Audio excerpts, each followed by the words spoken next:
আল্লাহ তাআলা একবার ইয়াকুব নবীর সাথে কুস্তি করলেন এবং কুস্তি করতে গিয়ে তিনি দেখলেন যে তিনি ইয়াকুব নবীকে পরাজিত করতে পারছেন না। তখন তিনি ইয়াকুব নবীর উরুর মধ্যে আঘাত করলেন। আর ইয়াকুব নবীর উরুর মধ্যে আঘাত করার কারণে তার উরুর যে হাড়টি ছিল সেটা যথার্থ স্থান থেকে সরে যায়। আর যথার্থ স্থান থেকে সরে যাওয়ায় ইয়াকুব নবী ঠিকভাবে দাঁড়াতে পারছিলেন না। তারপরেও তিনি আল্লাহকে পরাজিতই করছিলেন। তখন আল্লাহ তাআলা নিরুপায় হয়ে তিনি ইয়াকুব নবীর কাছে রিকোয়েস্ট করলেন যে এখন তো ভোর হয়ে আসছে, এবার আমাকে ছেড়ে দাও। এই ঘটনায় বোঝা যায় যে সারা রাত ইয়াকুব নবী আল্লাহ তাআলাকে পরাজিত করেছেন। এই জন্য আল্লাহ বলছেন যে ভোর হয়ে আসছে, এবার আমাকে ছেড়ে দাও। এই ঘটনাটি শোনা মাত্র যে কোনো মুসলমানেরই চোখ কপালে উঠে যাওয়ার কথা। এই ঘটনা কোথায় এসেছে, কে বলেছে, এই ঘটনার বাস্তবতা কি, এ বিষয়ে আজকে আমি আপনাদের সাথে কথা বলবো। তার আগে আমরা জেনে নিব যে স্রষ্টা হওয়ার জন্য কোন গুণটি আবশ্যক। কোন গুণটি না থাকলে স্রষ্টা হওয়া যায় না। যে গুণটি আবশ্যক সেই গুণটি হলো যে স্রষ্টার সব কিছুর উপর ক্ষমতা থাকতে হবে। স্রষ্টার যদি সবকিছুর উপর ক্ষমতা না থাকে তাহলে তিনি কিসের স্রষ্টা? তাহলে তিনি স্রষ্টা হবেন না। ইসলাম এমনটাই বলছে। পবিত্র কোরআনে সূরা বাকারার 20 নম্বর আয়াতের মধ্যে আল্লাহ বলছেন, নিশ্চয়ই আল্লাহ তাআলার সবকিছুর উপর সর্বক্ষমতা রয়েছে। আল্লাহ তাআলা সবকিছুর উপর সর্বক্ষমতাশীল। এটাই হলো স্রষ্টার গুণ। এই গুণ যার মধ্যে আছে তিনিই হলেন স্রষ্টা। এবার আসেন আলোচনা করা যাক যে ঘটনা আমি কোথায় পেলাম এবং কোথা থেকে বলছি। দর্শক, আমার হাতে যে বইটি আপনারা দেখছেন এই বইয়ের নাম হচ্ছে বাইবেল, যেটা আপনারা দেখতে পাচ্ছেন বইটির উপরে মোটা অক্ষরে লেখা রয়েছে। এই বইয়ের মধ্যে আদি পুস্তক নামে একটি শিরোনাম রয়েছে।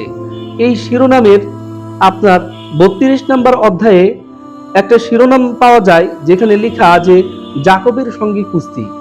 আর যাকব শব্দটির বাংলা আমরা করে থাকি বা আরবি করে থাকি ইয়াকুব। আমরা যাকে ইয়াকুব নবী বলি, খ্রিস্টানরা তাকে যাকুব বলে থাকেন। এখানে এই ঘটনাটি এসেছে। চলুন আগে আমরা ঘটনাটি একটু বিশ্লেষণ করি। এখানে লেখা রয়েছে, তখন একজন লোক এসে ভোর না হওয়া পর্যন্ত তার সঙ্গে কুস্তি করলেন। যখন সবাইকে পাঠিয়ে দিয়েছেন তখন হঠাৎ করে একজন লোক আসছে, আসার পরে তার সাথে সকাল না হওয়া পর্যন্ত কুস্তি করছেন। সেই লোকটি যখন দেখলেন যে তিনি যাকবকে হারাতে পারছেন না, তখন কুস্তি চলবার সময় তিনি যাকবের উরুর জোড়ায় আঘাত করলেন। মানে যখন ওই লোকটি বুঝলো যে ইয়াকুবকে হারানো যাচ্ছে না, তখন ইয়াকুবের যে উরু, সেই উরুর জোড়ার মধ্যে আঘাত করলেন। তাতে তার উরুর হাড় ঠিক জায়গা থেকে সরে গেল। তখন সেই লোকটি বললেন, ভোর হয়ে আসছে, এবার আমাকে ছেড়ে দাও। লোকটি বললেন, তুমি ঈশ্বর ও মানুষের সঙ্গে যুদ্ধ করে জয়ী হয়েছ বলে তোমার নাম আর যাকব থাকবে না, তোমার নাম হবে ইসরাইল। ওই লোকটি বলতেছে যে তুমি আল্লাহ এবং মানুষের সাথে যুদ্ধ করে বিজয়ী হইছ, এই জন্য তোমার নাম আর যাকব থাকবে না, তোমার নাম হবে ইসরাইল। আর ইসরাইল মানে কি এখানেই দেওয়া আছে বাইবেলের মধ্যেই, যার মানে যিনি ঈশ্বরের সঙ্গে যুদ্ধ করেন। যিনি ঈশ্বরের সঙ্গে কি করেন? যুদ্ধ করেন, তাকে কি বলে? ইসরাইল বলে। আর ওই লোকটি তার নাম দিলেন কি? ইসরাইল। এবার আসেন, যাকব তাকে বললেন, মিনতি করি আপনি বলুন আপনার নাম কি।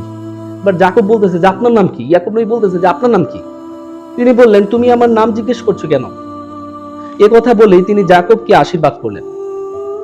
তখন যাকব সেই জায়গাটার নাম রাখলেন পুনইল, যার মানে ঈশ্বরের মুখ। ওই জায়গার নাম রাখলেন ঈশ্বরের মুখ। তিনি বললেন, আমি ঈশ্বরকে সামনাসামনি দেখেও বেঁচে রয়েছি। ইয়াকুব নবী বলতেছেন যে আমি ঈশ্বরকে সামনাসামনি দেখেও কি করতেছি? বেঁচে রয়েছি, বেঁচে আছি। যাকব যখন পুনইল থেকে রওনা দিলেন তখন সূর্য উঠে গেছে। তার উরুর অবস্থার জন্য তিনি খোঁড়াতে লাগলেন। এজন্যই ইসরায়েলরা আজও উরুর জোড়ার উপরকার মাংস খায় না, কারণ উরুর জোড়ার উপরেই যাকবকে আঘাত করা হয়েছিল। তাহলে এই ঘটনায় যে বিষয়টি স্পষ্ট হয় যে ইয়াকুব নবী আল্লাহর সঙ্গে কি করেছেন? যুদ্ধ করেছেন, কুস্তি করেছেন, এবং কুস্তি করতে গিয়ে বিজয় হওয়ার কারণে তার নাম রাখা হয়েছে কি? তার নাম রাখা হয়েছে ইসরাইল। এবং এখানে যে লোকটির কথা বলা হয়েছিল সেই লোকটি কিন্তু ঈশ্বর। ওই তিনি বলছেন যে তিনি বললেন, আমি ঈশ্বরকে সামনাসামনি দেখেও বেঁচে রয়েছি। মানে ঈশ্বরের সামনে, ঈশ্বরের সাথে যুদ্ধ করে মারামারি করেও আমি কি করে রয়েছি? ঈশ্বরের সাথে মারামারি করেও আমি বেঁচে রয়েছি। এই যে ঘটনাটি আমরা শুনলাম যে একজন নবী তিনি কি করেছেন? আল্লাহর সঙ্গে কুস্তি করেছেন এবং কুস্তি করে আল্লাহকে পরাজিত করেছেন। এই যে এই ধ্যান ধারণাটা যদি আমরা করি তাহলে আমাদের আসলে স্রষ্টার প্রতি কোনো ভালোবাসা বা শ্রদ্ধা সেটা থাকবে না। কারণ আমি যার কাছে চাবো, যাকে আমি দাতা মনে করে যার কাছে চাচ্ছি, তিনি যদি একজন মাখলুকের কাছে মার খান, একজন মাখলুকের কাছে পরাজিত হন, তাহলে তো তার রেসপেক্ট বা তার সম্মান আসলে থাকে না। তো এই যে বাইবেলের মধ্যে থেকে আমরা ঘটনাটি পেয়েছি, এই বাইবেল থেকে যে মেসেজটা আমরা পেয়েছি, সেই মেসেজ কিন্তু আমাদেরকে বোঝাচ্ছে যে আসলে আল্লাহ তাআলা সবকিছুর উপর সর্বক্ষমতাসীন না, স্রষ্টা সবকিছুর উপর কি না, সর্বক্ষমতাসীন না। অথচ এই কনসেপ্টটা একেবারেই ভুল। আমরা আপনাকে বলেছিলাম যে ঈশ্বর হওয়ার জন্য বা আল্লাহ হওয়ার জন্য যে গুণটি দরকার সেটা হলো সবকিছুর উপর সর্বক্ষমতা থাকতে হবে। আর মুসলমান এটাই বিশ্বাস করে যে আল্লাহ হওয়ার জন্য তার সবকিছুর উপর সর্বক্ষমতা থাকতে হবে। আর আমাদের মুসলমানরা যে আল্লাহকে বিশ্বাস করছি বা যে আকীদা লালন করছি, সেই আল্লাহকে কিন্তু আমরা ভাবছি এবং মনে করছি এবং বিশ্বাস করছি যে তিনি সবকিছুর উপর পূর্ণ ক্ষমতাবান। অথচ খ্রিস্টানদের বিশ্বাস কিন্তু এর বিপরীত। আমরা তাদের বাইবেল থেকেই বিষয়টি উপলব্ধি করতে পেরেছি। মানে এর মাধ্যমে বুঝতে পারছি আসলে তারা মানুষকে আল্লাহর প্রতি বিশ্বাসী বানানোর পরিবর্তে, আল্লাহ তাআলার প্রতি মানুষের আস্থাশীল বানানোর পরিবর্তে তারা কিন্তু আল্লাহ তাআলার সাথে কিভাবে যেন কেমন যেন বিদ্রোহ করছে। সেই জায়গা থেকে বলবো যে একমাত্র ইসলাম ধর্ম, যে ধর্ম স্রষ্টাকে সর্বোচ্চ সম্মান দেওয়া শিখায়, যে ধর্ম স্রষ্টাকে সঠিকভাবে বিশ্বাস করতে শিখায়, চলুন সেই ধর্ম আমরা পড়ি এবং সেই ধর্ম জানি এবং সঠিকটাই গ্রহণ করি। আল্লাহ আমাদের বুঝার তৌফিক দান করুন।